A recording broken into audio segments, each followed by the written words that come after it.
Welcome all. We are here for an event on writing novelistic nonfiction with Jennifer Cation Armstrong, a best-selling author and someone who has found a way to bring gripping details that just glue you to the page in the nonfiction world. My name is Seth Green, and on an afternoon like this one, I'm especially pleased to say that I'm the Dean of the Graham School here at the University of Chicago, and I want to welcome you virtually. Our campus actually does look this beautiful today, and it is just sunny and ideas are flowing. As many of you know, because I see some familiar faces, we just had our convocation and our first full in-person convocation in a few years, and it was glorious to see this campus lit up with our incredible graduates. And so welcome virtually to our campus. For those of you who are not familiar to the Graham School, we are the home of lifelong learning, and we are actually the origin of continuing education in US higher education. 132 years ago, when William Rainey Harper and John D. Rockefeller were setting up the university, they had an ambition to make sure the big ideas that were housed in this university didn't just reach our traditional student, that they reached well beyond our walls, and indeed that they would allow people all around the world to participate. And so it was exactly 130 years ago that we started our first classes, correspondence classes in the downtown area. And in 1895, I'll just note that we started the first long distance learning classes. They were not via Zoom. People would write back and forth to their faculty for credit. But it's a long way of saying that we have always been at the forefront of innovation in higher education. And today we have 4 programs that capture that innovative spirit. We have a Master of Liberal Arts that is among the most rigorous and respected in the world. We have a basic program where for 4 years you can go deep on the core books of a liberal education. We have open enrollment, which is where our writer studio is housed and where we find incredible instructors like Jennifer Armstrong. And then we have annual programs that allow you to study abroad, to learn about all different topics in convenings from the future of museum publishing to knowing the history of Chicago. But you are not here today for that reason. You are here to learn from a very special instructor, Jennifer Cation Armstrong, who has written 7 books, including the New York Times bestseller, Seinfeldia. She's also written When Women Invented Television, Mary and Lou and Rhoda and Ted, and Sex and the City and Us. She was formerly a staff writer at Entertainment Weekly, which we'll hear a bit about. And she has an extraordinary background in other ways as well. She created and co-hosts 2 podcasts, Pop Literacy and Dead Writer Drama. And so it is a pleasure, Jennifer, to welcome you and to have the chance to learn from you today. Thank you so much for having me. And this will be a conversation. I'm going to ask you a few questions to get us started, but then we're going to quickly come to everyone out there in our audience. So get ready. And I want to start where you did, so to speak. You had an interest in writing from a young age. And so I'm curious if you could talk just a little bit about when did you realize that you wanted to be a writer and kind of how did that then manifest? I really think I realized I wanted to be a writer as soon as I started writing. Like I can't remember a time when I didn't. Like I was a little tiny kid. I grew up in the suburbs of Chicago, in the southwest suburbs. And you know, my mom would take me to the library all the time. And I remember I won a contest that was actually like, you write a little essay about your mom, 3 sentences or something. And I loved that you could go to the library and like find out about anything you wanted. And then I soon realized that people did that, people made those books. And from then on, I mean, she could drop me off at the library in Oak Forest, where I was, I spent my early years.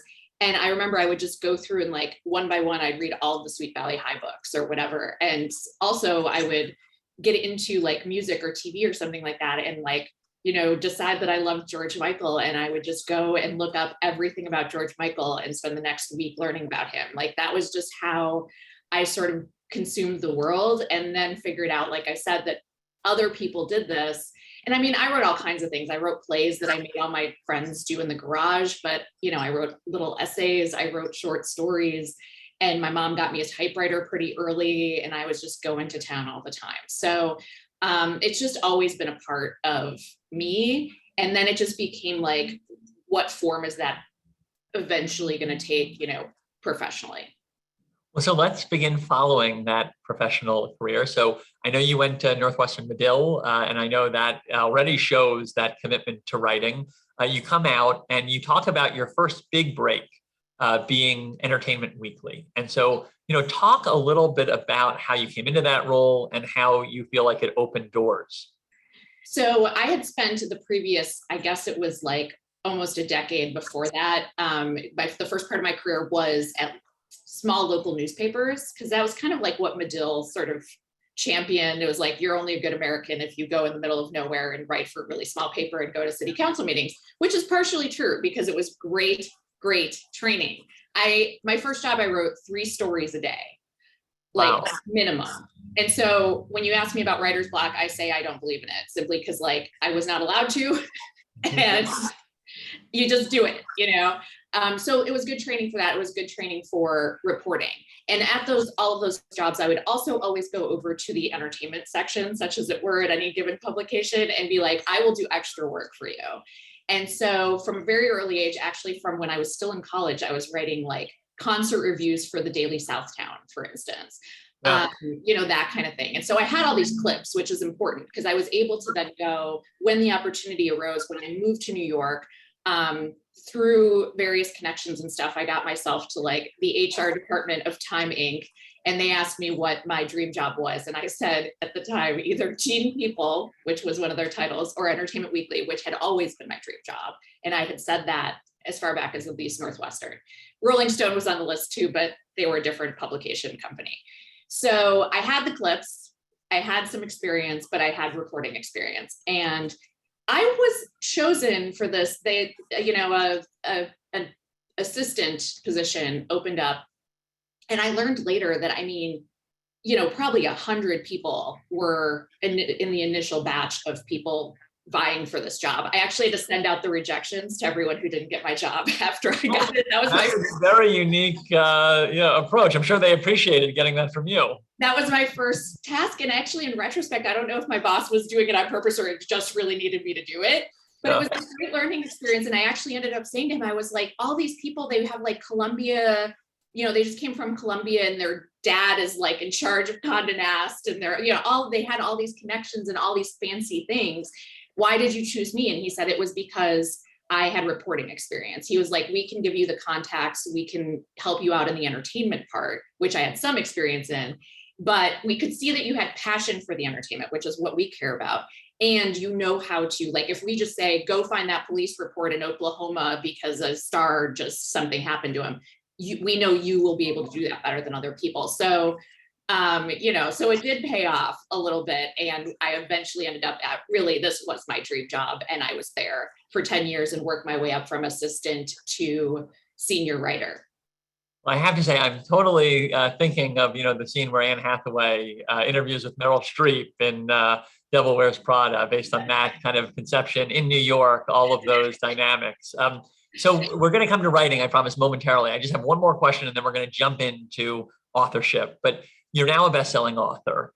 How did you get from reporting, which feels very different as a type of writing in Entertainment Weekly? How did you get from there over to writing books? And then we'll jump into what you've learned writing books. Yeah, so there's 2 answers. There's the practical part of that, and then there's the writing part of that, right? So the practical part is I always wanted to write books. Like I said, this started at the library for me. And I had actually always thought, I'll do this job for a while and I'll become a novelist. I had gotten into the literary scene here and had tons of friends who were all aspiring novelists, and we were all going to terrible readings and dark bars and things like that. So I always thought that's what I was going to do. And I actually wrote a failed novel. But as this was going on, I had the kind of, failed novel that was out there, and I was like, I don't know what I'm going to do next.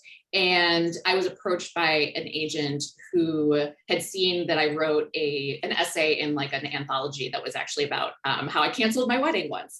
And she liked my work. She was like, let me know if you want to work together. And we just kind of left it at that. And then she heard that a publisher was looking for someone to write a book about the 1950s Mickey Mouse Club. And she said to me, she was like, you don't have to do this. I know it's weird, but I'm just throwing it out there. And I was like, you know what? I really want to write a book. I never thought about writing about something like this.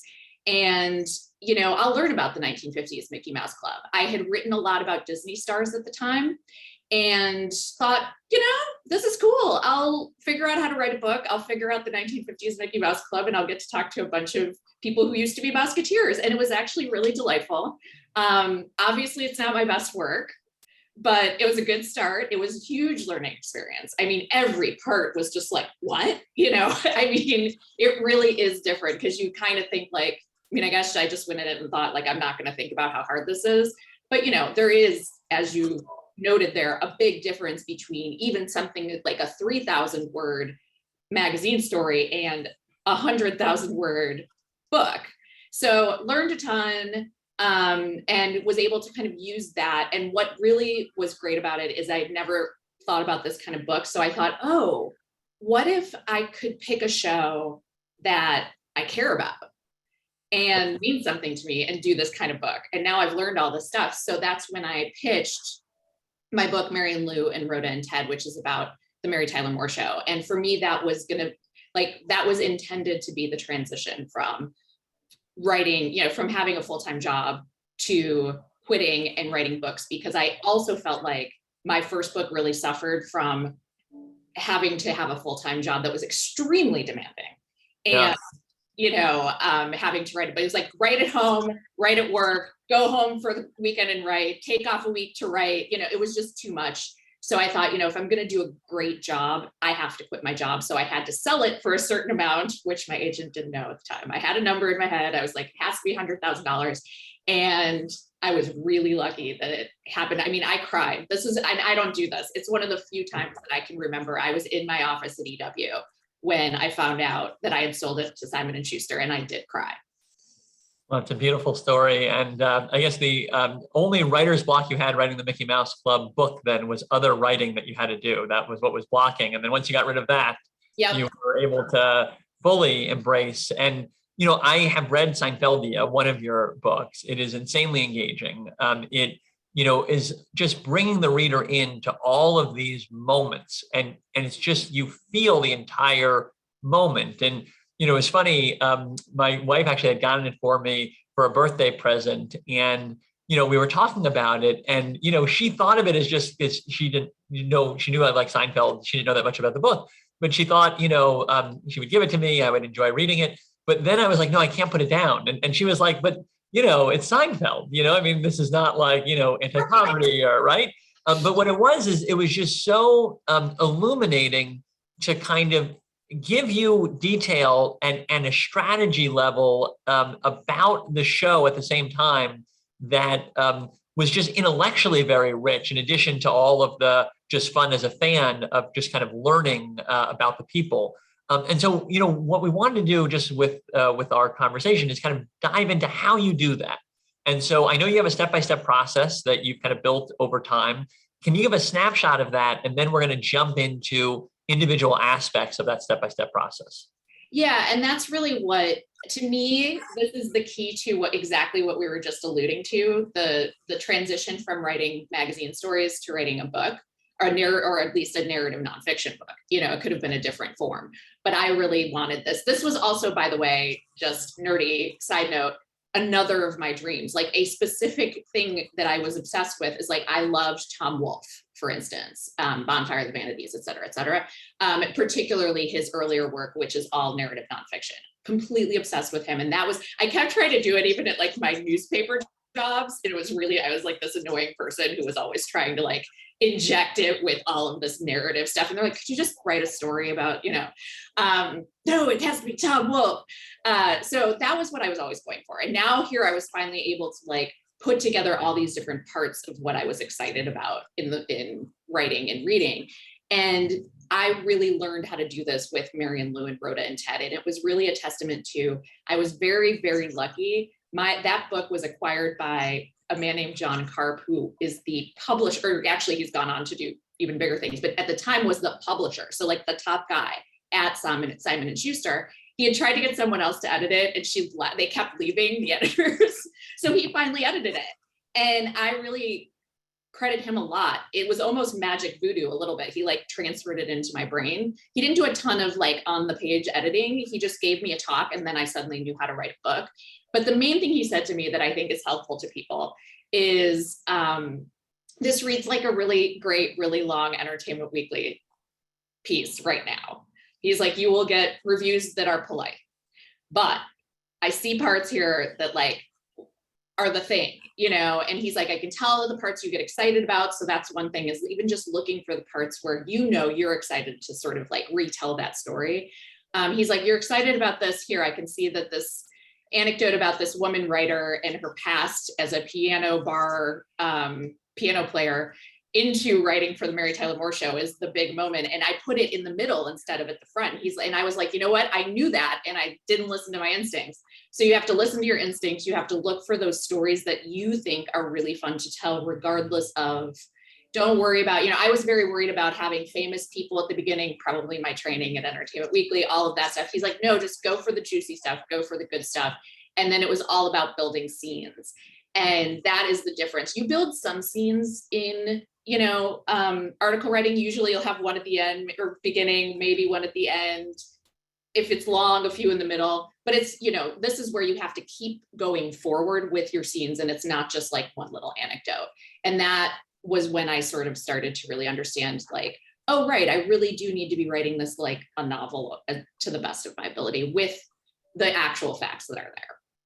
I want to dig into that idea of kind of scenes, because your books really develop scenes, and you kind of put the person there, you're describing what's happening in the room, what the room looks like, how the people in it feel.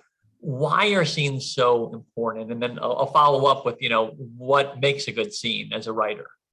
I mean, it's really what, if you think about it, it's what keeps your readers interested in reading, right? If you think about your own experience as a reader, this is what when you get excited and you like find yourself lost in it. And then, you know, often you have to step back and relay some more facts or analysis or those things. And that can be fun. But I think, you know, when you are immersed like kind of cinematically in a scene, that's when you just don't even remember that you're reading. You're just going and you want to know what happens next. You know, it also gives us the stakes. It gives us the emotions. It puts us in the brains of the people. That's something I think about a lot, is like, how can I really put us inside this person's head who experienced this thing? And it's something you can kind of do. I mean, of course, a movie can do this. Of course, you know, a documentary could kind of do this, but, you know, nothing can quite put you in someone else's brain like actual words on a page. And of course, all of this is predicated on getting the actual real information and getting it accurate. That's the part that's very tricky when you're a nonfiction writer, right? But this is what, you know, if you have a message, if you have analysis you want to get across, if you have facts you want to get across, this is the sort of like spoonful of sugar kind of approach. It's like the scenes are what get people into it, make you want to keep reading. And the real thing, and this was what I sort of learned over time, is not just a string of scenes that just happen to be the things you could get, but like that kind of go together in their own story. Each chapter has an arc, you know, and the book overall has its own arc. So there have to be motivations and wants and all of that within your characters. And you do have to think of them as characters. And so, you know, I just am curious how you do the research for this, because, you know, the difference between your books and a novel, at least fictional, is that you actually have to still report. So, you know, it's nonfiction. And yet, you know, reading Seinfeldia is like, how does she know this? You know, there's so many like intricate details. And how did you kind of ask questions, do your research in a way that uncovered these scenes? You know, I'm really curious kind of how you knew what to ask and who to ask to kind of get to the place where you could develop scenes in nonfiction that feel almost like, you know, they're coming out of like, you know, a Harry Potter story or something like that in terms of the level of imagination. Yeah, I mean, that was a learned skill. I feel like this was one of the big things that kind of between the first and the second book, I was like flailing around with. You have to ask a bunch of weird questions if you're interviewing live people, and that's who your main kind of protagonists are. I mean, and they're also going to read it.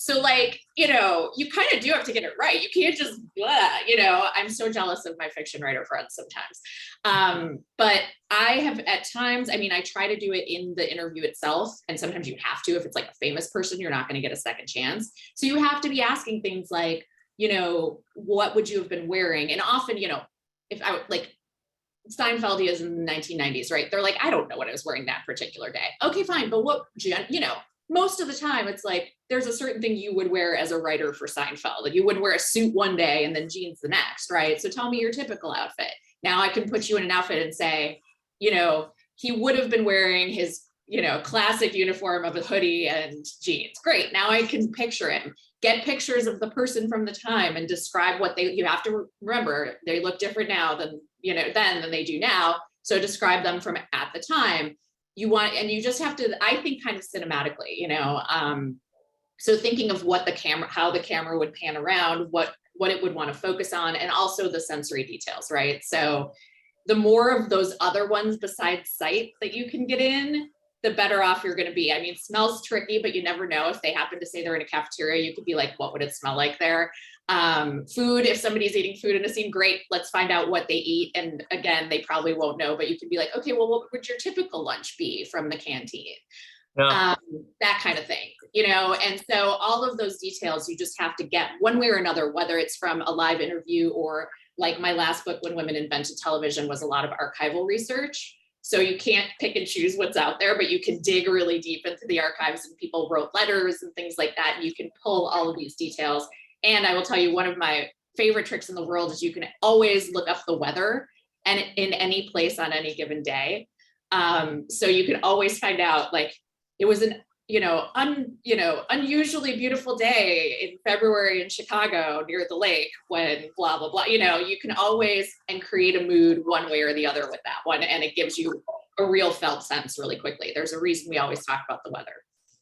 Well, so I'm going to come now to some of the questions from our audience, which are streaming in quickly, given all of the interest in what you've already said.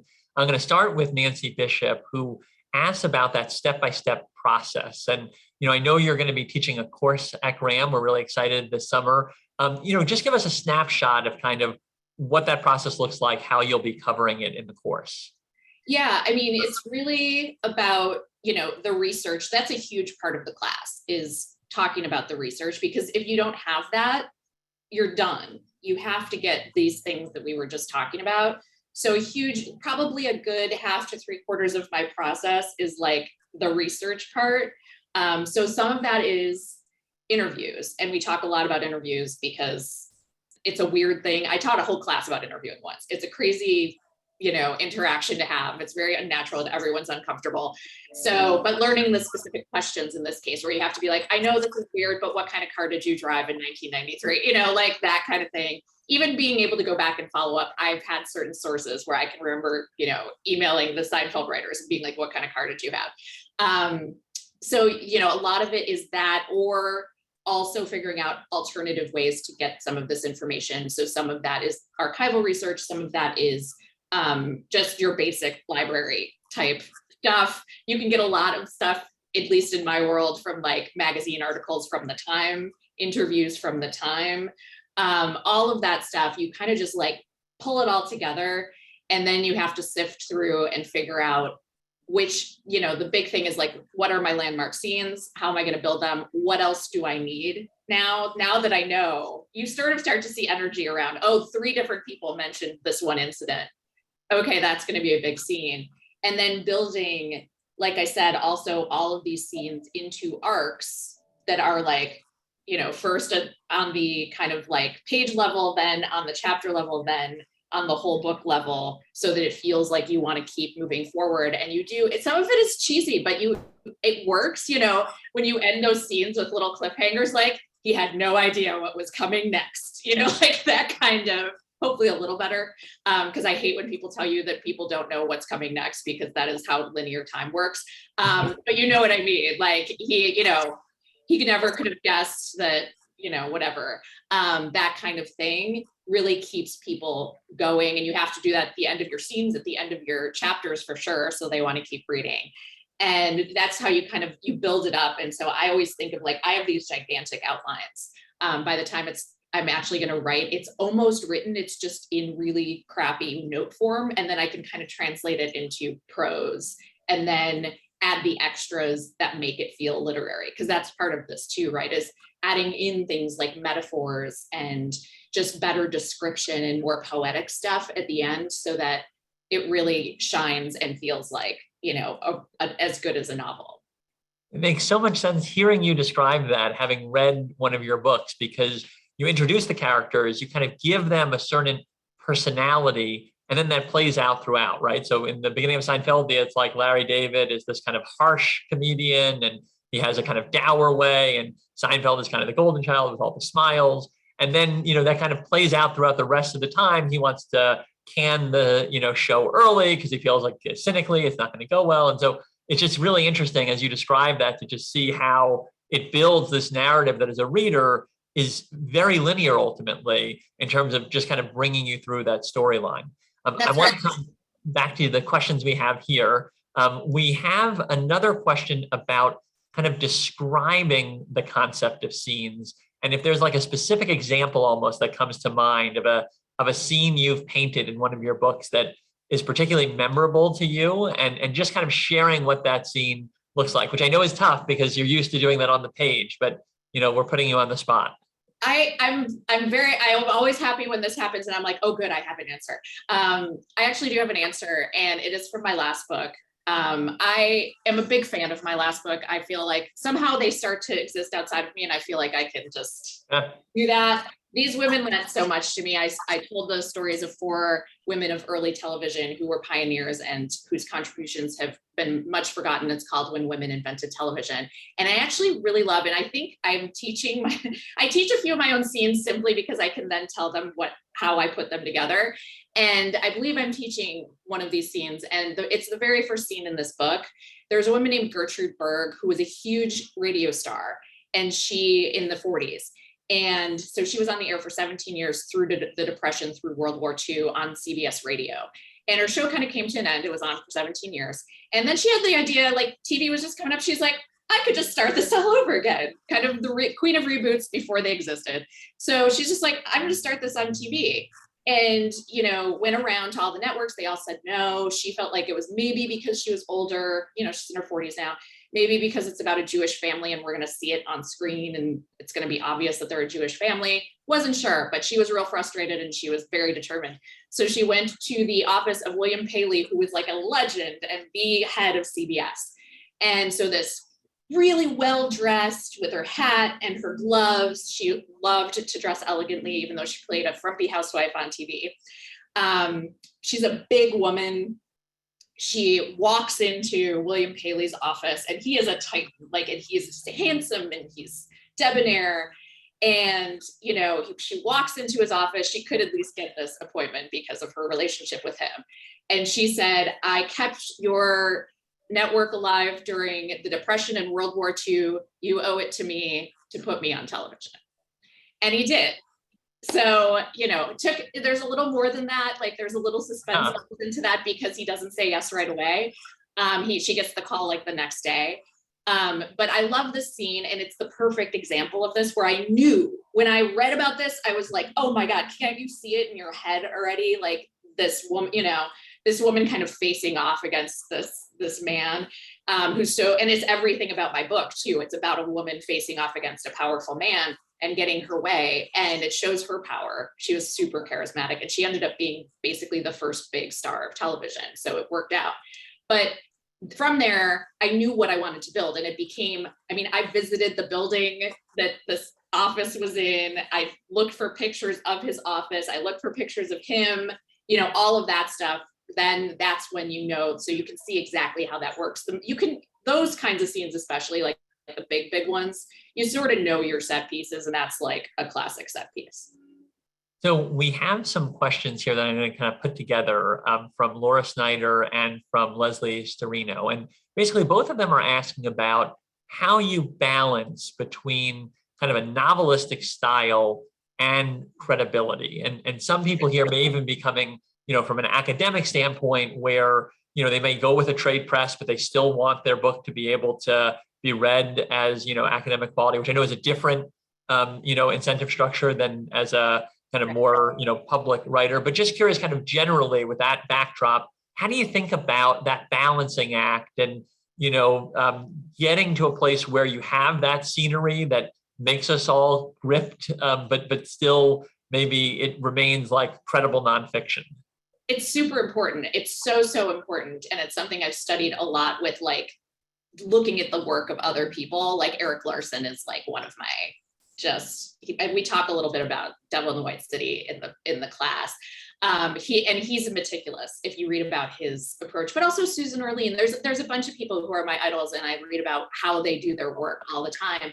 And you really have to maintain that credibility, because otherwise, why should people believe you? It's easy to, you're like, I can see reading it and being like, I've done it, where I'm like, okay, cool, but how could you know that?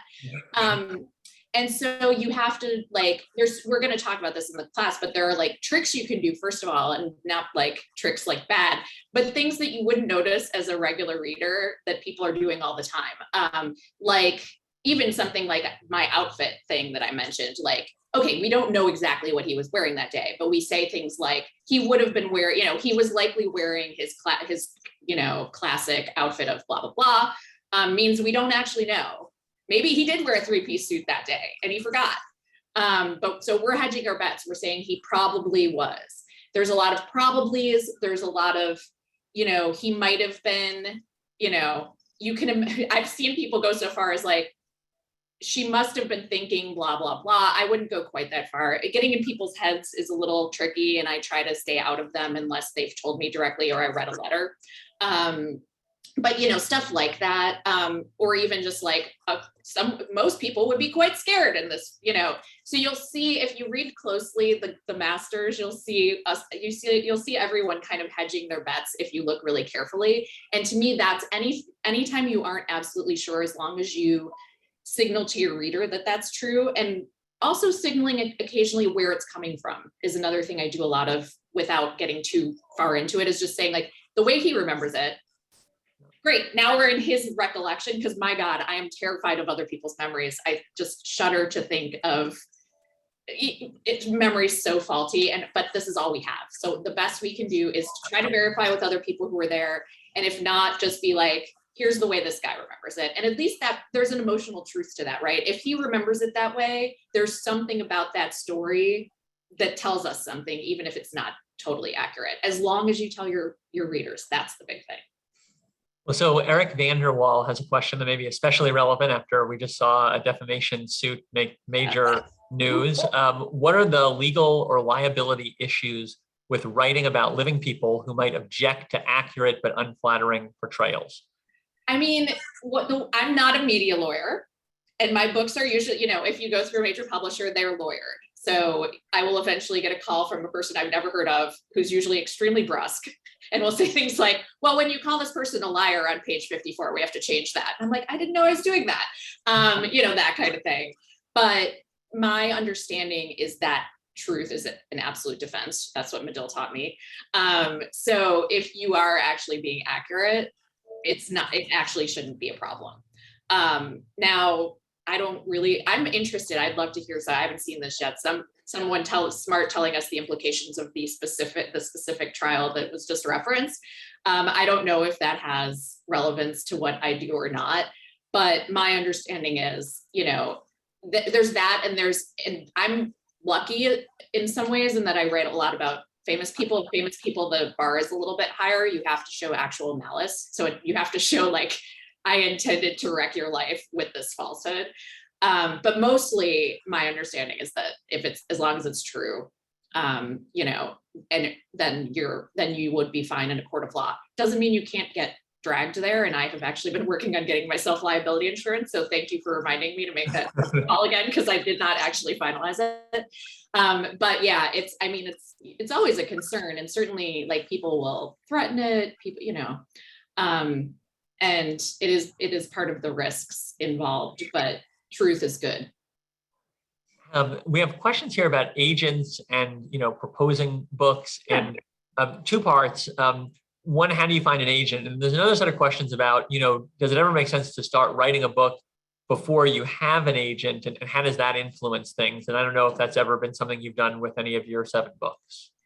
So what I could also like teach a whole class on agents. I have had, I always forget, something like 4 different ones, which I always like to mention because people have this urge to like sign with the first person and then think that you have to stay with that person. And that's just not true. it's like dating, but it's also only monogamous on your side. So you have to take care of yourself because they, you know, they can have a bunch of other clients, but you have to get what you need from them. So I will briefly tell you, so the first agent I got was actually, it was that novel that failed. And I took a class with her and wrote this novel in her class, and she liked it. She actually asked me if she could represent me. It just didn't sell. And then that kind of fizzled because it's again, like a relationship. It's a little weird after like the failure of everything and we weren't agreeing on anything. So the next agent I got was the one I mentioned who found me. She saw my work in an anthology. So getting your work out there in places that agents might respond to, like an anthology, you know, like a little bit literary. No one would come to me, I don't think, for Entertainment Weekly and be like, you know, can I be your agent? But that was just, you know, we met and we eventually like did the Mickey Mouse Club book. She ended up leaving the business after that. And we weren't really quite vibing on anything anyway. I was bumped to her boss and the boss didn't care about me. So finally, I ended up with my agent who I have now, who really was a connection. So this is also a testimony to somehow, and you can do it online. It doesn't like, you don't have to be in New York going. I happen to be going to all of those trashy parties that I was telling you about in bars where people were reading terrible work. But you know, young agents and editors and stuff hung out there and we all socialized. And eventually I was able to just say to my friends, I need a new agent. I knew I had a friend who was an agent. She was like, well, I will not be your agent, but I have a colleague who would be great for you. And that is the agent I have now, Lori Abkmeyer, who has sold everything from the Mary Tyler Moore Show book on, and she is the best. And I just want to use this as a commercial to say, if you get an agent and they're not paying attention to you, if they're not doing what you need them to, move on. Because people, you know, you think that no one else will ever want you. Like I said, a lot of people want to say yes to the first person, which I totally get, because like you have no idea who else is gonna come along. But they should be able to care about you. They should definitely be able to answer your emails, which I hear this all the time. And I can't imagine going through this without her. You know, she's the one who's taken care of, like, have we seen a cover yet? Are you getting enough money? Are you being treated fairly? If something goes wrong, you need to be able to go to that person and be like, they are doing something crazy to me, please help, you know? And I didn't know any of that at first. So I know it's hard, but, you know, look for somebody good. And the second question was about writing it before. Yeah, have you ever written before you kind of had a contract? And not like, really. no. In nonfiction, one of the great advantages, to some extent, depends on how you look at it, but is that we write a proposal first. So yes, I was definitely writing proposals. I have a bunch of dead proposals in my computer, which is also important for people to know. Not every proposal is it. And I have proposals that I love that are still in my computer that I'm still like, do you want this? Still do? Okay. You know, so good news, bad news is proposal is actually pretty intense to write itself. But at least you can write the proposal and find out if anyone wants to give you money, and then they give you some money up front. And I really dig that. So, you know, I've definitely written proposals no one asked for, but I've not really written a nonfiction book. It's totally different for fiction. For fiction, usually, especially your first one, you write the entire thing, then you send it out to agents, then you get one. But the good news is it's done. So yeah, it's mostly about the proposal, and that is like huge. And actually I've come to sort of like proposals even when I'm mad at them, because again, don't have to do the whole thing. And it kind of focuses a lot of it. You know, you have to do so much work for a proposal. You figure out pretty quickly whether it's going to work or not. This relates to that conversation maybe with the agent. Nicole Braun asked, I wonder if you have struggled with self-doubt, and if so, how do you manage it? Part of it is just delusion. I'm pretty sure, because I don't know what, like, I think I was raised a really confident kid. I was an only child for 8 years, and my parents were very focused on me until my brother was born. And I was a performer, like I was like always in the spotlight. So I had really high self-esteem. And you know, I don't know what it is, because you do have to get like where it doesn't matter to you. I mean, I have a friend in particular who does like the exact same thing that I do. And we talk about this all the time, that it's just more like the reason we've been successful is not because there's something particularly special about us, as much as it is that I can write a proposal, try to sell it, it doesn't work. I'm like, great, what next? Like, I'll just keep going, you know, and maybe it's the journalism training a little, is that you take rejection kind of at a low level all the time as a journalist. It's like people are constantly saying they don't want to talk to you or whatever. So it could, and you're taught to be persistent. So it could be a little bit of that too. And I realize it's a level of delusion, like I said, because it seems like a person should be like a little, and that's not to say I've never been bummed out by anything, but, you know, especially things I really care about. And that can be really sad. I have this one idea that I keep trying to sell, and like, I don't understand why they won't take it, but, you know, but I'm also very determined then to keep going and also like balance the passion thing with the, like, I'm not saying just go out and try to figure out what people want and sell that, but you have to start being a little practical if you want to do this professionally full-time at a level that pays your bills. And so, you know, did I pick Seinfeld because it's also popular? Absolutely. You know, like it's like I could pick a very unpopular show that I love, but that's just not going to work. And why bother? So I like to try to figure out where the stuff I care about, things like weird fan culture, that's a huge strand of Seinfeldia. And nobody wants me to write the weird fan culture book. But if I combine that with Seinfeld, then like I've got stuff that everybody likes. And so you have to at least be able to read the room a little bit as well and balance the artiste part with the commercial part if you want to be super commercially successful. Some people also don't want to do that, and that's cool. Well, so this is very related to what you've just mentioned in terms of how to identify. Karen Gendel asked, where do you get your best ideas for potential books? And you always focus on one idea, or do you sometimes combine multiple ideas? And you've just been discussing this. I have a list, like I have an ongoing list that probably has been the same document since like 2010, but just like I keep putting new things on it and putting the year at the top. But every time it's hard. I want you guys to know that, because people seem to think the way they ask me about stuff, especially after the bestseller, like, well, what do you want to do next? I'm like, well, I want to do a lot of things, but that is not entirely relevant to this conversation. It's only part of it, because a lot of people are involved once you're successful. You have an agent and you have to have an editor and a publisher who will give you a lot of money. So that becomes, it's very frustrating. I find it very hard every time. Actually, it felt like it got harder. I thought it was going to get easier. It got harder because the bar got higher, because like I get paid more. So to maintain that level, it's like it better be a pretty sure thing. So part of that is, you know, you can see from my work, it's a little bit straightforward. It's like I've written about Mary Tyler Moore Show, Seinfeld, Sex and the City. So one of the tactics is simply to just look around for things that, you know, other TV shows or movies that like bear the weight, but there's very few to me that actually rise to this level. We've had a glut of books about shows where sometimes I'm like, okay, I guess you could write a book about that one too. But you're looking for the really, there has to be, you have to fill 350 pages. So there has to be a huge cultural impact that lasts a long time. So that's what I'm always looking for. I really wanted to do a book on The Daily Show. Somebody else beat me to it. That's a great example though, of like, you're looking for the big, you know, people still really care about it kind of thing. When Women Invented Television was a little different, but it came up basically in my research as far back as the Mary Tyler Moore Show book, that there were just all these little hints of like, you know, that takes place in the 70s.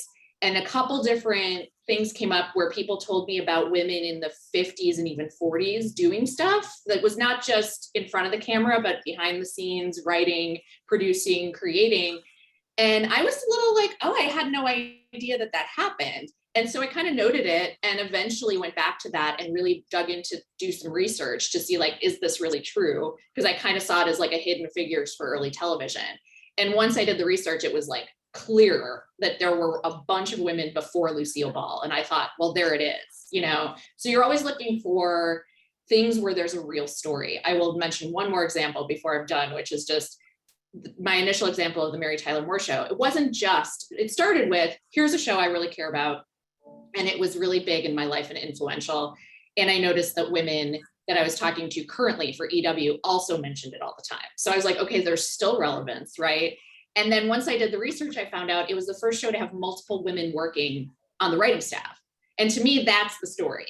Like, Right. Otherwise, you're just like, this show existed. And I don't want to be a trivia book. We have to have the story to tell that we're talking about in the scenes. And so that's what I'm always looking for, is like, is there an actual story to tell in addition to cultural impact and all of that? Well, so you have been so engaging in person that we are now over time, but I do want to ask one last question, which is, what's next? I know that that is, a question you've said you're not sure about in kind of total form, but I know you're working on, a book right now. I don't know if you're allowed to share, but Totally. I love sharing. Yeah, we're definitely in the sharing mode on this one.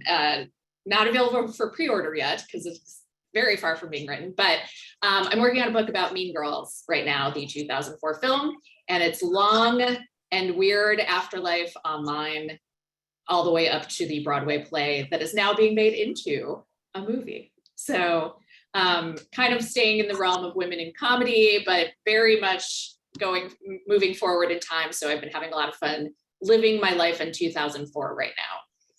well, and I'll mention that I think you were here in the Chicagoland area, even because Mean Girls is set in the greater Chicago area. So I don't know if that's a point of pride or not for Chicago, but we do have that as a claim. Jennifer, this has been an awesome conversation. We are immensely grateful to have you as an instructor at the Graham School now, in addition to your shaping our world through your writing. Thank you for being with us. Thank you all for the great questions. I apologize that we did not get to them all. I counted 9 that we got to, and there's still a very full chat more. So we invite you to continue your learning, and we'll have more writers coming on to hopefully answer some of those questions. Have a great rest of your day, everyone. Thank you again, Jennifer. Thank you.